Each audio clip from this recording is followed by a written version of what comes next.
We're talking about Denver real estate. Yep. What the heck's going on, man? All right. Well, we're talking about Denver real estate. We're talking about Denver real estate. Here we go.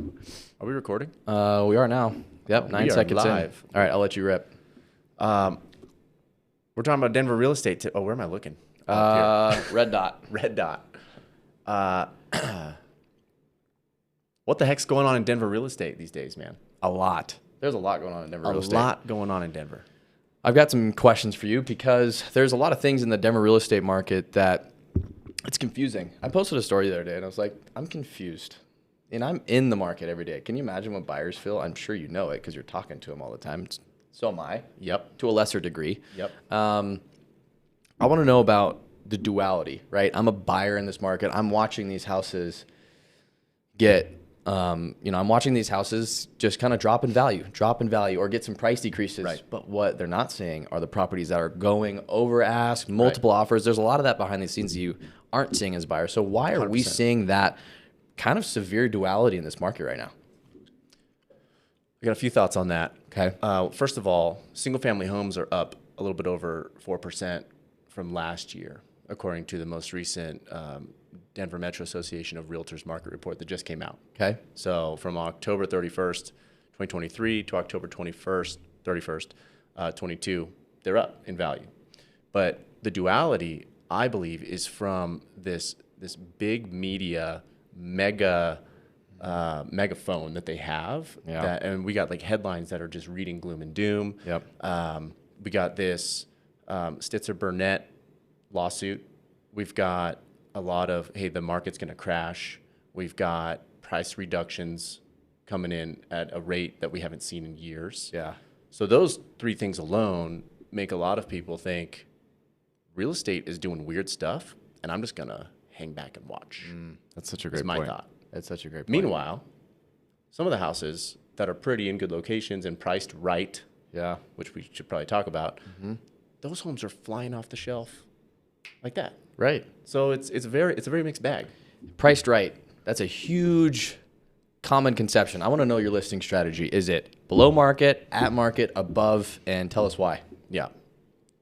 Every seller wants the most money for their house, obviously. We all do. And to market a house or to sell a house, I believe the right strategy in almost any market condition is to find out where the home comps out. Like, where would an appraiser value the home? And price a little bit below that amount. Yeah. But if you go too far below, you're risking leaving money on the table because then people, especially in this market, they're doing the best they can to not exceed their monthly limits for comfort. But if you price too high, you're probably running the risk of not getting enough people in the door. Yeah. Saying, hey, this seller is just waiting to get that unicorn buyer that may exist, but getting that person inside the house who's willing to pay this, like, you're pushing the market upwards. In a market like this where rates are high, it's probably going to be detrimental. Yeah, and correct me if I'm wrong. At the end of the day, when you've priced a property below value, for whatever reason, you end up seeing people that there's a lot more traffic, right? That also, they end up inevitably bidding up each other because there's just, they're competing each other, right? Right. And so I think that's a big piece to think about as well. Absolutely. As a listing agent, when you call, or let's just say a buyer's agent calls you and you're like, hey, what's going on? My clients love the house. Yeah. If you're 30 days on market, chances are they know you have no offers. Right. Their strategy is going to be very different in the way they offer than if that conversation were to go a little bit differently. Like, yep, hey, we had 12 showings on Saturday. Right. We have 3 offers in hand and 2 more that are likely to come in before end of day. We think we're going to actually lock this thing down by tomorrow at 5 p.m. As a buyer, okay, it's time to put up here. It's like when, you're trying to go get a girlfriend. If she's playing hard to get, you're a little bit more attracted to it. When she really likes you, then at the end of the day, you're not going to be going after that property, that girl as quickly, right? That property is like, I'm here for you. What do you need, right? At the end of the day, when there's people that are all vying for the same one, that urgency creates a lot more competition, obviously, because you know what? They're not worried about losing your offer at the end of the day. That's it. Yep. Yeah, straight up. Yeah. Boom. What about in your world? Okay, so mortgages. Rates are at historic highs up for the last decade. For sure. So people are like, affordability is out of control. I'm having a hard time understanding how I'm going to be able to afford this because rates are so high. Prices haven't really dropped accordingly. And a lot of the buyers that are on the fence or considering jumping in, they're just having a hard time swinging the payment that is necessary unless prices come down, and they haven't. So how are you helping people navigate that? Well, it's a great point. Every situation is going to be a little bit different. It's not a one-size-fits-all model of here's what we do to everybody to make sure it makes sense, right? A lot of what we look at as an advisor is what is your liquidity? What does that mean from a down payment standpoint? I don't want you to tell me, hey, I've got this much, let's say $15K to put down for a house, and then I've got $2,000 left over. Right. Whatever the situation is. So a lot of it's tied to that of, hey, let's make sure we're planning after closing.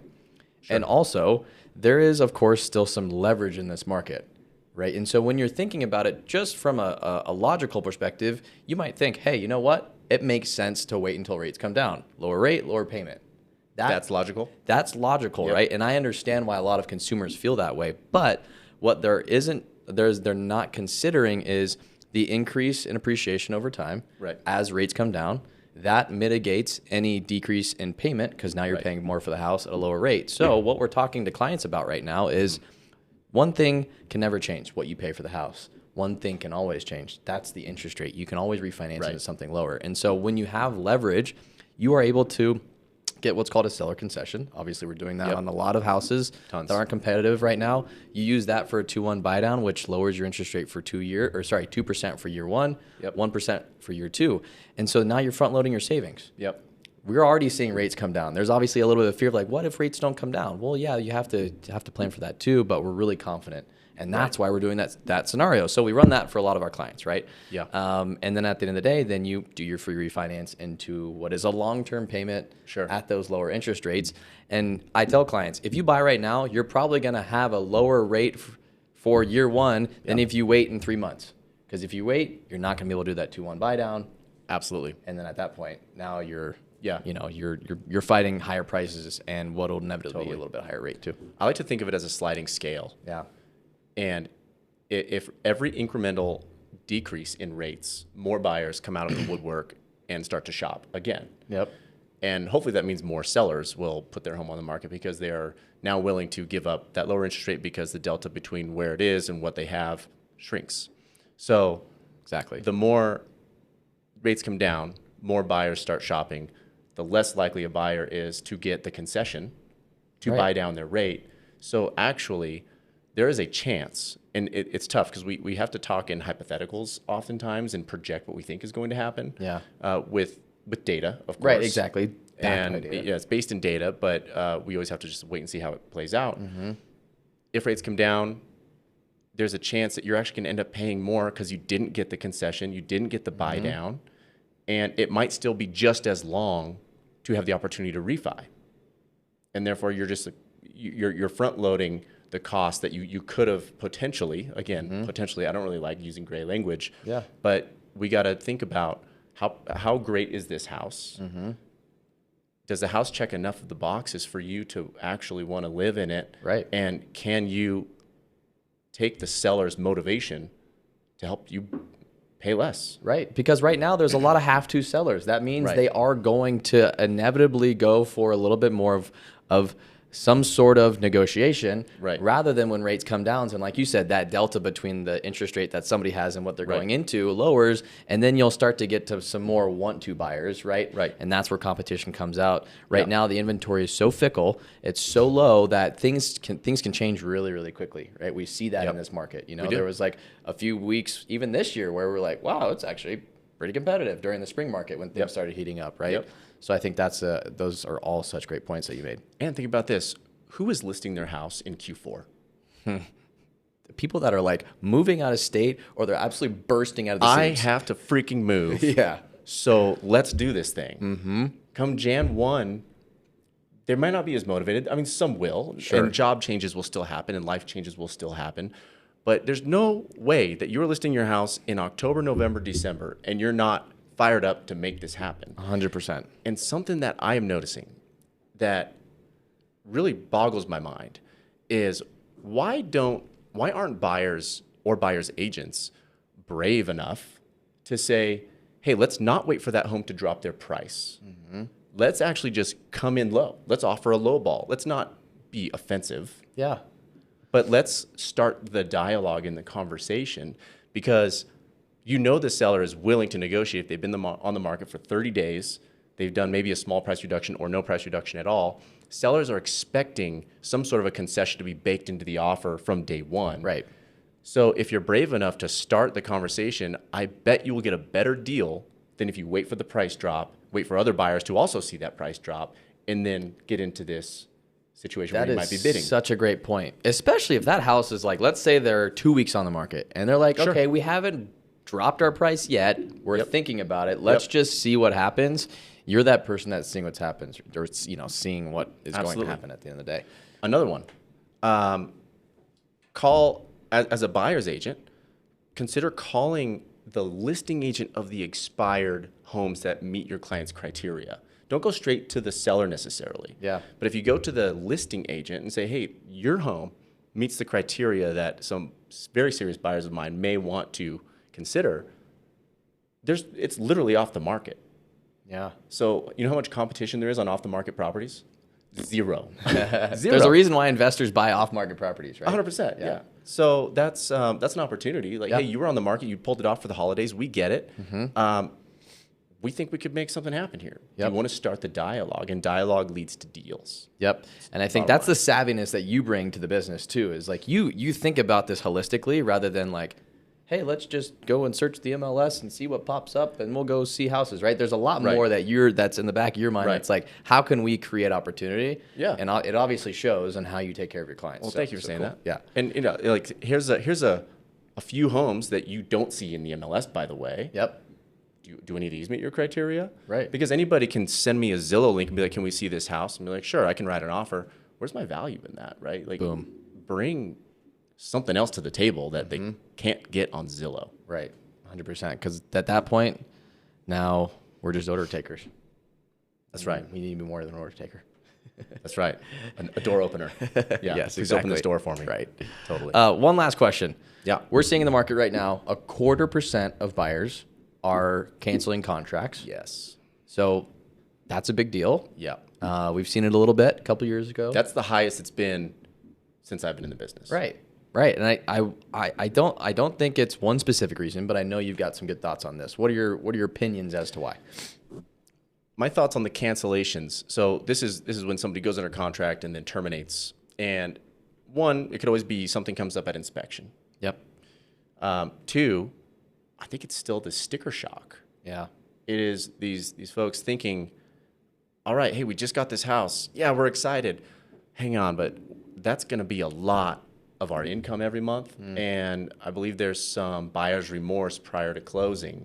And so as that final off-ramp to get out of the transaction at no penalty, get your earnest money back, approaches, the anxiety builds. And some people just aren't prepared to swing the payment that is necessary to buy the house at the terms that they agreed to. So there's some fear there. Yeah. And I would say lack of preparation all at the same time too. Lack of preparation, for sure. And the quality of the home.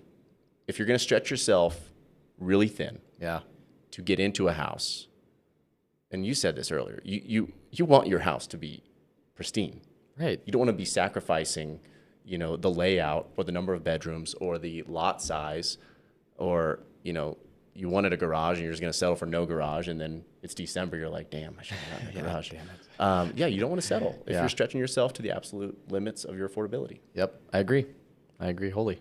I think, there's people that are successful in this market, and I want to just really quickly touch on this. There's people that are successful and people that are not, because you touched on this in your comment about why buyers are canceling. There's sticker shock, right? So what makes people successful, buyers specifically, in this market? And why do you think some buyers are happy at the end of the day, and then maybe some end up having that sticker shock?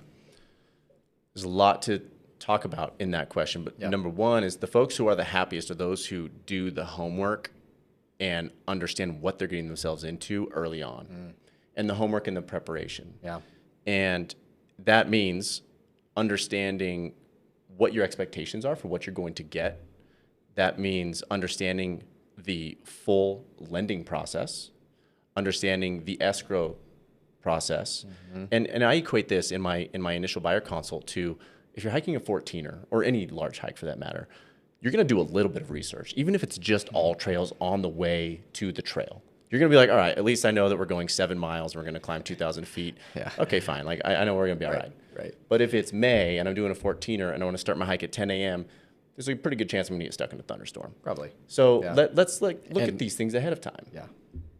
So preparation equals better experience in almost every scenario. I can't think of one where that isn't the I agree. case. So don't find the house first and then come to Jason. Come to Jason first, and then you'll find the house, and it'll be a lot more successful at the end of the day. Is that what I'm hearing?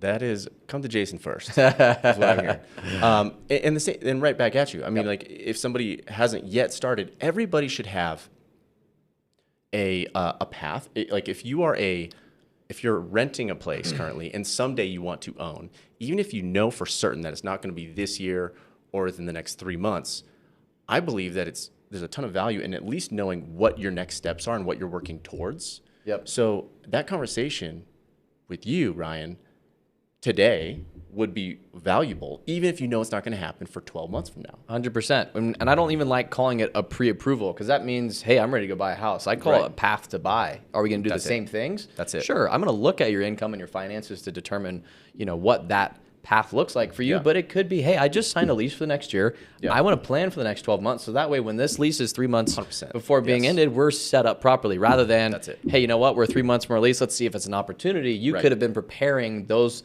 9 months prior to, and then now you're a lot more successful down the road. You know exactly what it looks like, right? But I just bought a new car and I want to buy a house next month. That's really tough, because the average car payment's about $759 in America right now. Jesus. That equates to about $100,000 in purchase price. Yowza. Yeah.